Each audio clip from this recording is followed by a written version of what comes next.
जी, खालिद साहब।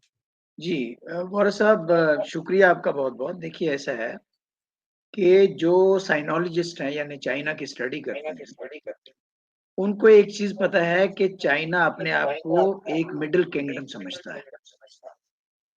Middle kingdom means centre of the universe.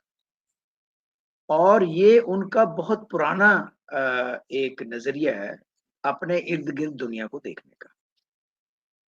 China के जितने भी किंग्स होते थे, वो दूसरों से ट्रिब्यूट्स लिया करते थे, चाहे वो कोरिया है, चाहे वो और इर्द-गिर्द के जितने भी हैं। तो उनको तो इनर मंगोलिया है। जब चाइना 49 में लिबरेट हुआ, पीपल्स रिपब्लिक ऑफ चाइना बना, विदिन 1 ईयर उन्होंने तिब्बत कब्जे में कर लिया 1950 में। इतना बड़ा एरिया, हम कुछ नहीं कर पाए। हमने कहा नहीं जी तिब्बत की ठीक है जी, हमें सोवरेनिटी मंज़ूर है। उसके बाद उसकी जो एक्सपेंशनिस्ट नीति है चाइना की, उसको अगर हम देखें, तो उसमें ताइवान भी आ जाता है, उसमें अरुणाचल प्रदेश भी आ जाता है, उसमें लद्दाख के वो एरियाज़ भी आते हैं जिन पर उसकी नज़र है और उनमें से कुछ एरिया उन्होंने लिए भी हैं। उसमें कराकोरम हाईवे भी आ जाता है जो 1959 में बना 1300 किलोमीटर का, जो ऑल वेदर रोड था which was the first defence road cooperation between India, China and Pakistan.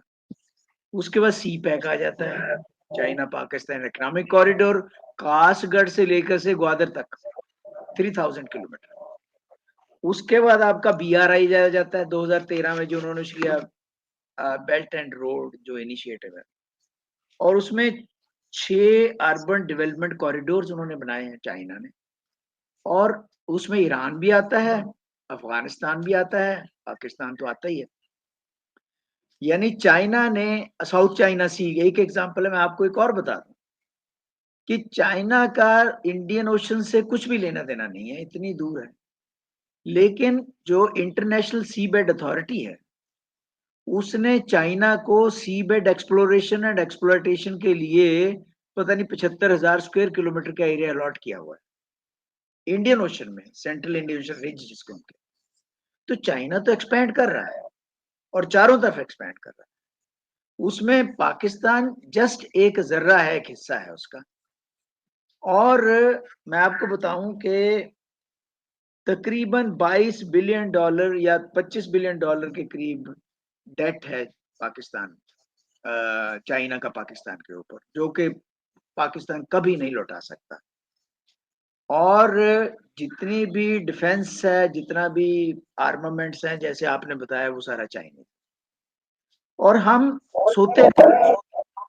और वो सोना उस समय हमें थोड़ा सा पता चला जब ये जो स्कर्मिश हुई है हमारी, मैं इसको जंग तो नहीं कहता, ये जो कॉन्फ्लिक्ट हुआ है, उस कॉन्फ्लिक्ट में हमारे जो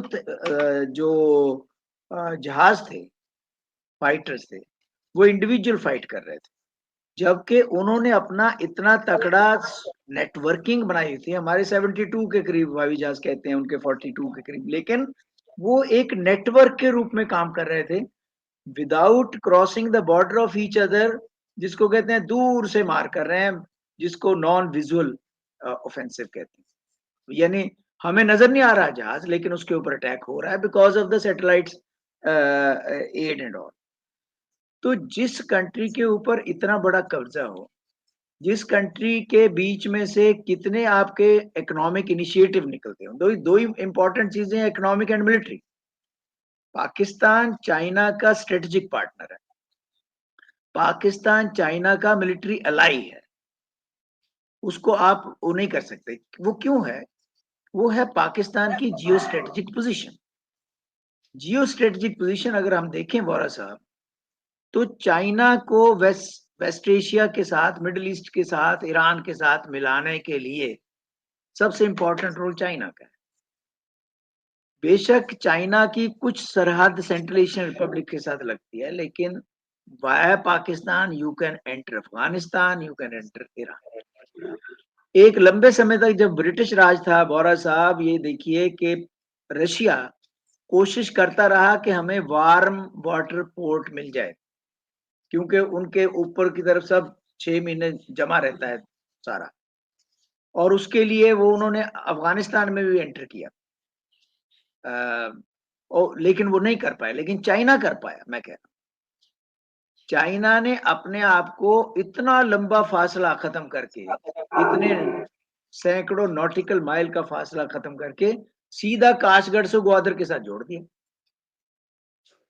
दैट इज चाइना। और हम जो है वो कुछ नहीं कर पा रहे हैं। हमारी जो है, जिसको कहते हैं China has created string of pearls. String of pearls में वो भी आ जाता है, अपने बांग्लादेश भी आ जाता है, चिटागोंग पोर्ट भी आ जाती है, उसमें माली की पोर्ट भी आ जाती है, उसमें हम्बन टोटा आ जाता है इसका, अपने श्रीलंका का, उसमें ग्वादर भी आ जाता है, उसमें कोको आइलैंड भी आ जाता है, उसमें अंडमान सी के पास, जहां पर उनके ऑब्जर्वेटरीज हैं। तो आप कहाँ कहाँ पर, अगर हम गिनाने लगे कि चाइना की एक्सपेंशन किन किन एरियाज में कैसे हो रही है, उसी के ऊपर एक एपिसोड लग जाएगा। तो इसलिए पाकिस्तान जो है, और फिर दुश्मन का जो दोस्त होता है वो आपका दोस्त होता है। दुश्मन, कॉमन कॉमन एनिमी इंडिया है। और जो इंडिया ये सोच रहा है कि हम किसी तरह से चाइना को वो कर लेंगे, जिसको कहते हैं डोमिनेंस, डोमिनेंस नहीं कर सकते। चाइना की इकोनॉमी आप देखिए, आप साउथ चाइना सी की एग्जांपल ले लीजिए। जितने भी, मेरा एक पेपर है इसके ऊपर, साउथ चाइना सी में जितने भी कंट्रीज हैं, उनको वो हिलने नहीं देता। वो कहता नहीं, ये भी एरिया हमारा है, ये एरिया हमारा है। और वहां पर वो आर्टिफिशियल आइलैंड्स क्रिएट करके वहां पर अपनी आर्मी की प्रेजेंस कर रहा है। तो ये सब चीजें जो हैं, ये डेफिनेटली हमें, हमारे जो स्ट्रेटजिस्ट हैं, हमारे जो, हम कहते हैं ना कि एक हम ज्वाइंट कमांड बनाने वाले हैं, वो सारे को ये चीजें सोचनी पड़ेंगी।